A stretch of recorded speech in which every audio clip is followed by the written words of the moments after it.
All right, we've all been there, right? You're just casually scrolling through your bank statement, sipping your morning coffee, and suddenly your stomach just drops. Boom, a $500 mystery charge. Panic immediately sets in. But hey, take a deep breath. In today's explainer, I am going to give you a step-by-step insider survival guide to navigating the Wells Fargo dispute process so you can get your money back. Look, seeing your hard-earned money just vanish is incredibly stressful. There's no getting around that. But honestly, navigating the bank's rules doesn't have to be a total nightmare if you know the industry's secrets. Once you have the exact plays, the timelines, and the right evidence, you completely take back control of the situation. So here's our game plan for this explainer. We're going to cover acting fast, real-life dispute scenarios, gathering your evidence, how to contact Wells Fargo, the investigation, and finally, appeals and next steps. Section 1. Act fast, the ticking clock. Okay, if you take absolutely nothing else away from this, please remember this number, 60. Under the Fair Credit Billing Act, you have exactly 60 days from the statement date where that charge first appeared to formally file your dispute. Notice I said the statement date, not the date of the transaction itself. This is a literal ticking clock.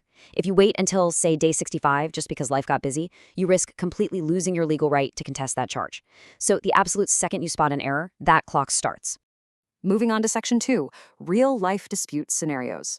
Wells Fargo basically drops your problem into one of three main buckets, and you need to know which one you're in because each requires a totally different strategy. First up is fraud. This is a purely unauthorized transaction, like someone literally stole your card number and went on a shopping spree. Second, we've got billing errors. This is when you authorized a transaction, sure, but the merchant charged you twice, or maybe they charged you $200 instead of $20. And third are fulfillment issues. You bought a nice jacket, but it never actually arrived, or maybe it arrived in absolute shreds. Pinpointing your exact scenario dictates exactly what evidence you're going to need. Okay, quick expert warning here, and this is absolutely crucial. If your dispute involves a wire transfer or a peer-to-peer app like Zelle, traditional chargeback rules simply do not apply. You have to think of these systems like handing a stranger cash on the street. If you suspect fraud on a Zelle or wire transfer, you can't just click a convenient button online to fix it. You must call Wells Fargo immediately to report it. Speed is even more critical here. Section 3. Gathering your evidence. So many people completely skip step 1 here, and it is a massive mistake. Unless you're dealing with outright fraud, your required first move is actually trying to resolve the issue directly with the merchant. Banks and card networks absolutely expect to see that you at least made an effort. So contact the seller, ask for the refund, and this is step 2. Document literally everything. Save the emails, screenshot your catalogs, keep those shipping and return receipts. Only after the merchant flat out refuses to help or just ghosts you do you move to step 3 and bring the bank's heavy artillery into the fight. And this right here is exactly why acting fast is your best friend. Looking at Wells Fargo's official terms for their zero liability protection, it clearly states that if you promptly report a lost, stolen, or compromised card, you will not be held responsible for those unauthorized transactions. But you really have to notice that key word in the fine print, promptly. Now, what if you're dealing with a fulfillment dispute? So you bought something and it's totally defective. There are very specific rules for this. Generally, the purchase must be over $50. It needs to have been made in your home state or within 100 miles. And, this is important, you must not have fully paid off the charge yet.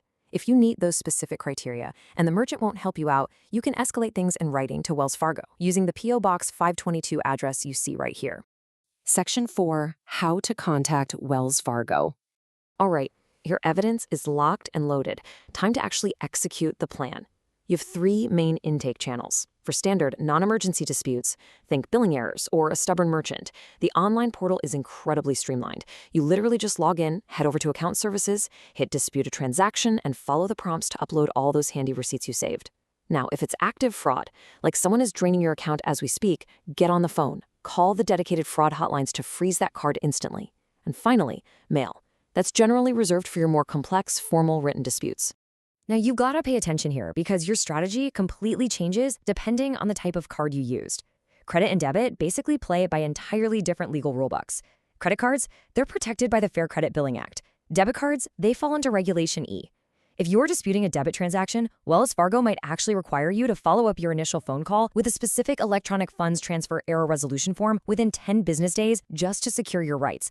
So definitely note the different phone numbers depending on which piece of plastic you're holding.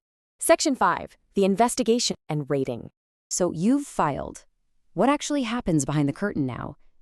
Well, if it is a clear-cut case of fraud, you might see action in as little as 1 to 3 days. For other types of disputes, the bank legally has 10 business days to investigate. If they find they need more time to dig into it, they're generally required to issue what's called a provisional credit to your account while they keep working. Just keep in mind, the final official resolution for a truly complex case can take anywhere from 45 to 90 days. It is definitely a waiting game. Actually, I need to issue a very strong warning right here, just to manage expectations.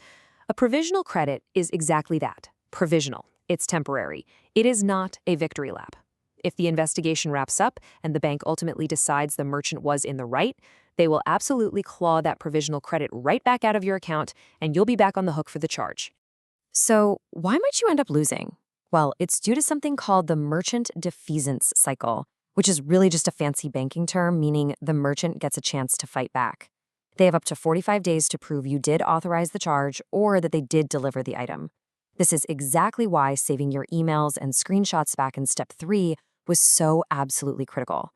You are essentially building a legal case against the merchant's case. Section 6. Appeals and Final Steps.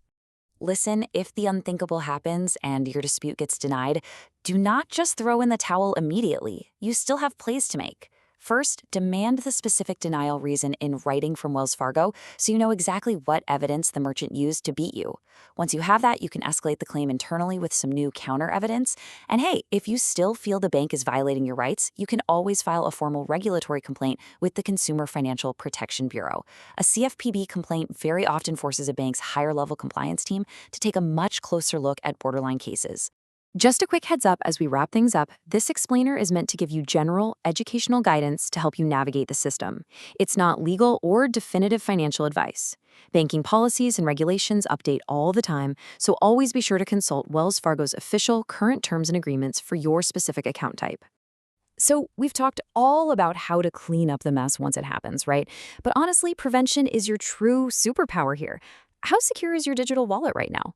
Don't wait around for another mystery charge to test your defenses. Do yourself a favor. Check your recent statements, update those passwords, and lock down your financial life today. Thanks so much for learning with me.